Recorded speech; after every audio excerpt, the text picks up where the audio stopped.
Ahojte, ahojte, prajem vám krásny deň.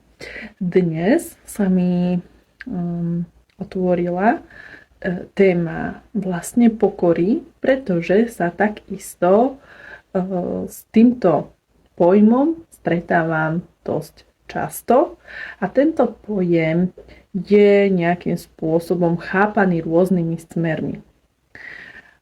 To, čo budem hovoriť v tomto videu, ktoré nebude dlho trvať, je taký môj pohľad na pokoru, pretože sa nepasujem do pozície človeka, ktorý by vedel alebo si myslí, že vie, čo to naozaj tá pokora znamená, ale môžem vám ponúknuť nejakým spôsobom môj uhol pohľadu, ktorý mne nejako prináša dobré ovocie v mojom živote a príde mi to nejakým spôsobom prínosné to podať vlastne ďalej. Pretože častokrát majú ľudia slovo pokora spojené so slovom poníženosť. Poníženosť, akési ohnutie chrbátu, jednoducho akési stiahnutie sa a je to akoby považované, že je to také cnostné ohnúť ten chrbát, nejakým spôsobom nepostaviť sa za seba, piť tichúčko. Je to v nás ako si vštepené, ale nemyslím si, ale to je môj pohľad, že toto je správne chápanie slova pokora. Pokora nie je akési pasívne vzdanie sa do rúk Boha, do rúk osudu a akési vzdanie nejakým spôsobom života. Pokora pre mňa znamená prijatie. To je to, čo to znamená pre mňa a čo mne osobne v živote funguje, je prijatie. Prijatie vecí, situácií, udalostí v mojom živote také, aké sú. Takí, akí sú, či už ľudia, alebo situácie, okolnosti a teď. A to vtedy možno to prijatie práve vtedy, keď možno neočakávam nejakú danú situáciu alebo niečo sa zvrtne nejakým spôsobom iným smerom, ako som si myslela, že sa zvrtne. Ale napriek tomu ja to prijímam tak, ako to je, pretože dôverujem, že sa to deje pre moje dobro.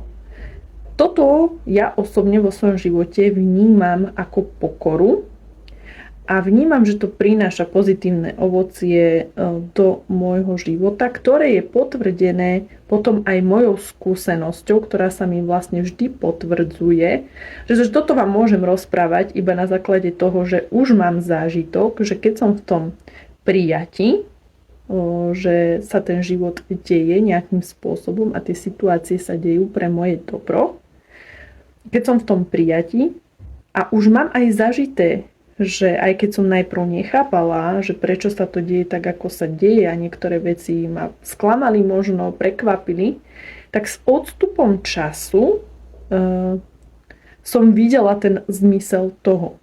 A toto mňa potom naučilo teraz v aktuálnom stave vedomia, že keď príde niečo takéto, tak už viem dopredu, že keď sa takéto niečo deje, tak to vítam, pretože za tým bude veľké ovocie, keď to príjmem, keď to skutočne príjmem.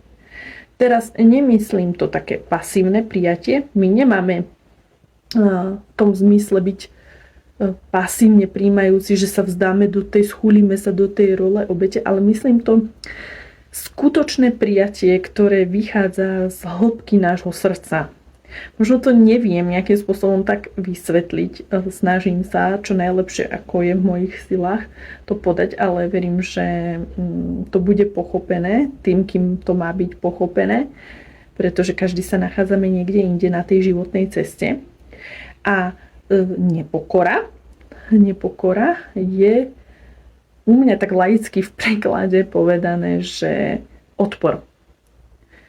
Nepokora je odpor, ktorý odpor vychádza z mysle, z ega, to si tak spájam, že mysel rovná sa ego, pretože tá hlava nám začne šrotovať, keď sa niečo deje, že to by takto nemalo byť, tak toto vôbec sa nemôže takto diať, pretože zase my si myslíme, že my vieme, ako by sa mali veci diať a teda, ale nedieje sa to tak, hej.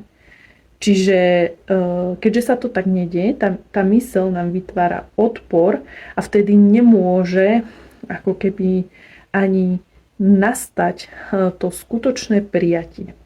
Pretože až keď my potrebujeme najprv tie veci, seba, ľudí, situácie, udalosti prijať, skutočne prijať, nie že si to nahovoríme, je to proste proces, ktorý niekedy trvá dlhšie, niekedy kratšie, ale keď sa to podarí, vy to viete, pretože vnútri je akési prijatie jednoducho, že vy viete, že ste to prijali. A až z tohto bodu vlastne potom my vieme sa posunúť ďalej, hej. Až v tomto nastavení, keď sa nám to podarí, že to príjmeme, tak potom neskôr môžeme žať to ovocie. Tak, toto je taký môj laický preklad slova pokora, teda čo pre mňa osobne znamená pokora. Ak chcete, dajte vedieť vy, ako to máte a prajem vám ešte krásny deň. Čaute.